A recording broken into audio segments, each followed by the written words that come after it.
ప్రపంచ చరిత్రలో అత్యంత గొప్ప సాధువు తత్వవేత్త స్వామి వివేకానంద. స్వామి వివేకానంద్ 1863 జనవరి 12న జన్మించారు. స్వామి వివేకానంద జయంతిని పురస్కరించుకుని దేశం ప్రతి సంవత్సరం జనవరి 12ని జాతీయ యువజన దినోత్సవం నేషనల్ యూత్ డేగా జరుపుకుంటుంది. విశ్వంలో ప్రతి ఒక్క దేశం, ప్రతి ఒక్క వ్యక్తి స్వామి వివేకానందుడిని ఎంతగానో గౌరవిస్తారు. ఎందుకంటే భారతదేశం తరపున అమెరికా వెళ్లి అక్కడి ప్రజలందరిచేత తన మాట తీరుతో అందరిచేత శభాష్ అనిపించుకున్నారు. మన దేశంలో ఆధ్యాత్మిక విషయాల గురించి, సనాతన ధర్మం గురించి విశ్వానికి ఎంతో చక్కగా వివరించారు. ఎందుకంటే వివేకానందునికి యువతతో చాలా లోతైన అనుబంధం ఉంది. అందుకే తన పుట్టినరోజు యువతకు అంకితం ఇవ్వబడింది. ఇప్పటికీ ప్రపంచ వ్యాప్తంగా కోట్లాది మంది యువత వివేకానందుని ఆదర్శంగా తీసుకుంటారు. యువతను సరైన మార్గంలో నడిపించేందుకు తను ఎన్నో విజయ రహస్యాలను అందరితోనూ పంచుకున్నారు. ఆయన ఆలోచనలు, ఆశయాలను అనుసరించిన వారి వ్యక్తిత్వం ఖచ్చితంగా మారుతుంది. అంతేకాదు మీలో సానుకూల మార్పులు కూడా వస్తాయి. స్వామి వివేకానంద ఓ యోగి, సన్యాసి, గొప్ప వక్త, ఉద్వేగభరితమైన దేశభక్తుడు. స్వామి వివేకానంద అసలు పేరు నరేంద్రనాథ్ దత్తా. రామకృష్ణ పరమహంస ప్రియ శిష్యుడు. వేదాంత, యోగతత్వ శాస్త్రములలో దిట్ట. హిందూ తత్వ చరిత్ర, భారతదేశ చరిత్రలలోనే ఒక ప్రముఖ వ్యక్తి. రామకృష్ణ మఠం వ్యవస్థాపకుడు. రామకృష్ణ మఠము నిర్వహిస్తున్న సేవా కార్యక్రమాలను గుర్తించి భారత సర్కారు ఉత్తమ సేవా సంస్థగా ఎంపిక చేసి, ₹1 కోటి నగదు బహుమతి ఇచ్చి సత్కరించింది.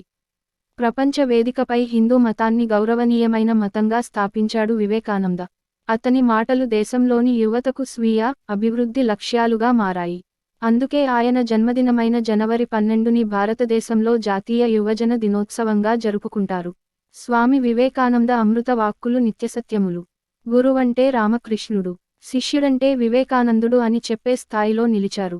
కర్మ, భక్తి, రాజ, జ్ఞాన యోగాలపై ఆయన చేసిన రచనలు ఆత్మశక్తిని వెలికితీసే ఆయుధాలు.